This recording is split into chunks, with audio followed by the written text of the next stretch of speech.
Assalamualaikum warahmatullahi wabarakatuh. Bismillah, alhamdulillah. Assalatu wassalamu ala rasulillah wa ba'du. Kali ini kita akan melanjutkan pembahasan fikih muamalah. Kita bahas tentang akad syirkah. Syirkah itu artinya secara bahasa adalah ikhtilat, percampuran sesuatu dengan yang lainnya. Itu bahasa. Sedangkan setelah istilah itu adalah penggabungan modal untuk melaksanakan suatu transaksi ekonomi. Ya. Modal itu bisa juga berarti keterampilan atau sesuatu yang punya nilai, sehingga itu dikelola untuk bisa mendatangkan keuntungan yang nanti kemudian hasilnya akan dibagi bersama seluruh anggota syirkah. Nah, ini dasar-dasar hukum dari syirkah. Saya tidak akan baca, silakan dibaca sendiri. Kita masuk langsung ke rukun syirkah. Ya. Syirkah itu rukunnya pertama adalah sigot atau ijab kabul. Terus ada orang yang berakad. Orang berakad dalam syirkah itu minimal 2, bisa lebih. Ya. Jadi bisa 2 orang yang bersyirkah, bisa 3 atau 4 dan seterusnya, tergantung kesepakatan dari orang-orang itu untuk melakukan syirkah. Kemudian ada objek akadnya, mereka akan bersyirkah dalam hal apa. Ya. Ada hal yang akan disepakati tentang usaha apa yang mereka lakukan. Kemudian berikutnya kita bahas tentang syarat syirkah. Syarat syirkah itu ada barang yang berharga, ada sesuatu yang bernilai. Kalau itu memang berupa barang atau berupa modal, ya ada berupa modal. Jadi mereka ada modal dari masing-masing pihak, kemudian digabungkan bersama untuk dikelola secara bersama-sama. Nah, kemudian ada penggabungan harta. Ini syarat mutlak dalam syirkah. Jadi syirkah itu harus ada penggabungan modal.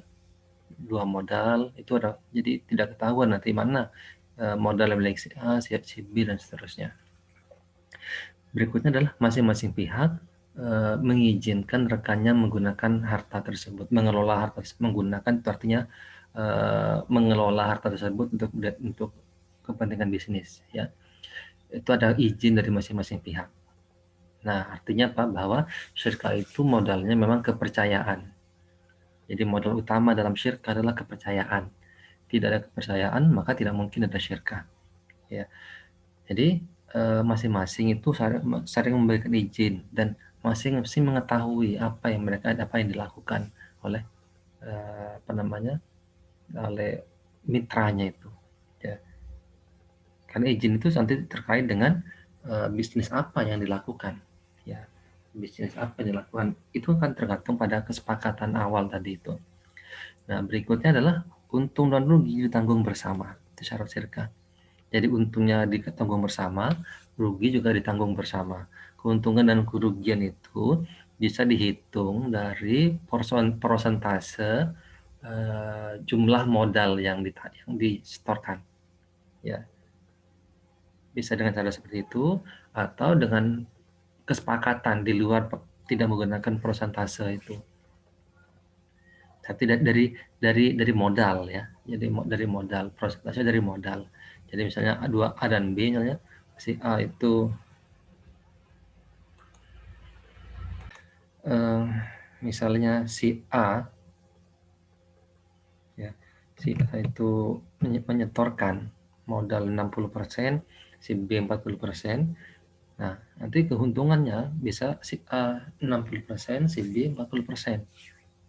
Begitu juga dengan kerugiannya, bisa begitu. Atau ada kesepakatan lain, bisa misalnya 50-50 walaupun modalnya disetorkan tidak sama.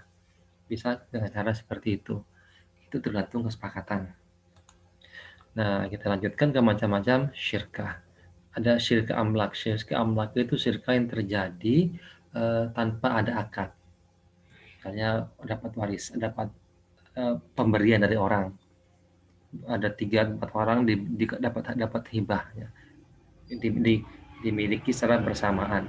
Itu syirkah amlak, ya. Ada juga syirka ukut. Yang kedua, syirka ukut itu inilah yang banyak dibahas ya dalam fikih muamalah. Syirka ukut adalah syirka yang terjadi karena ada akad, ada perjanjian bersama. Itu syirka ukut. Nah, itu ada syirka inan, ada syirka mufawadah, ada syirka wujuh, ada syirka abdan.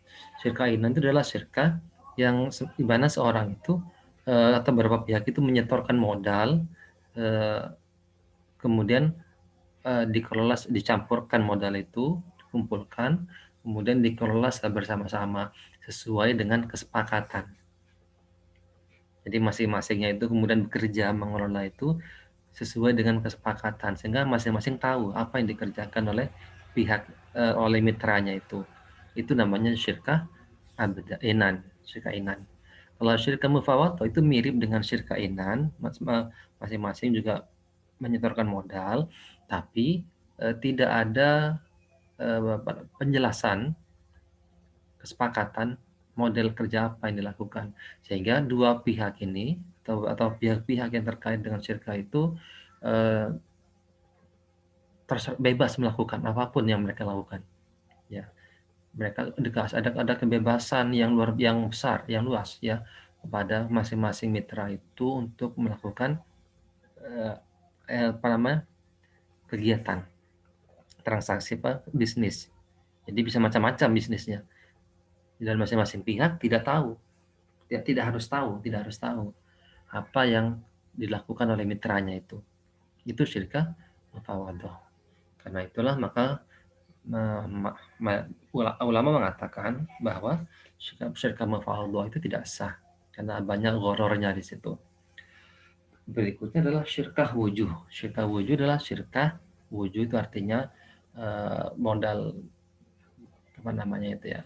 Wujuh itu bisa berarti apa namanya itu ya, keahlian bisa berarti keahlian. Jadi masing-masing orang punya keahlian, kemudian wujud artinya kepercayaan ya, kepercayaan. Orang yang punya popularitas, kemudian bergabung ya dengan orang yang misalnya yang punya modal, gabung dia si pemilik modal ini menggunakan nama popularitas yang dimiliki oleh seorang ini untuk melakukan untuk melakukan bisnis. Nah, itu namanya syirkah wujuh. Atau bisa beberapa orang yang punya nama, profesional yang sudah punya nama, bergabung, kemudian mereka melakukan bisnis secara bersama-sama. Itu bisa begitu, itu syirkah wujuh. Terus ada syirkah abdan. Syirkah abdan itu adalah syirkah yang dilakukan oleh orang-orang yang memiliki skill tertentu, kemudian mereka bergabung untuk melakukan satu bisnis. Itu syirkah abdan. Misalnya pengacara dengan pengacara kumpul, kemudian dia buat kantor kantor pengacara, kemudian mereka kelola secara bersama-sama. Itu syirkah abdan. Atau misalnya tukang ya, tukang kayu kumpul sama kayunya, kemudian mereka kerja bersama-sama menggunakan skill yang dimiliki. Nah, kemudian hasil dari usahanya itu dibagi secara bersama-sama. Itu syirkah abdan. Nah, ada lagi model syirkah berikut ini. Ada namanya syirkah muakkotah dan daimah. Ini terkait dengan waktu. Jadi syirkah muakkotah itu artinya syirkah yang dilakukan dengan kesepakatan waktu-waktu tertentu. Ya, kita melakukan syirkah selama 3 tahun, selama 5 tahun misalnya. Itu namanya syirkah muakkotah. Ada syirkah daimah. Syirkah daimah itu syirkah yang terus. Artinya tidak ada kesepakatan ketika akad awal sampai kapan syirkah itu berakhir. Itu syirkah daimah, tidak ada waktunya. Ya, itu syirkah daimah. Ada berikutnya lagi, ada syirkah mutanaqisah. Ya, syirkah mutanaqisah. Syirkah mutanaqisah itu adalah syirkah di mana ada kesepakatan di kedua belah pihak, seorang akan membeli bagian dari mitra syirkahnya itu. Jadi misalnya si A dan B melakukan syirkah dengan misalnya masing-masing menyetorkan modal selama 50 juta, sebanyak 50 juta. Kemudian ada kesepakatan nanti lambat laun si B ini akan membayarkan, akan ngambil bagian dari si A ini. Misalnya tahun pertama akan ngambil 20 jutanya. Jadi dia bayar 20 juta di tahun pertama. Berarti kan sudah berkurang bagian si A. Itu mutanakis, artinya bisa berkurang. Tahun berikutnya bayar 10 juta, itu bisa dapat tinggal 20 juta. Tahun berikutnya bayar lagi, terus begitu sampai habis bagiannya. Ya.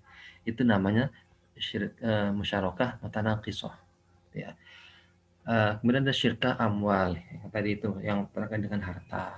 Jadi yang syirkah inan itu syirkah amwal. Ada syirkah abdan, syirkah amal, yang tadi itu syirkah wujud, itu hampir sama kayak tadi.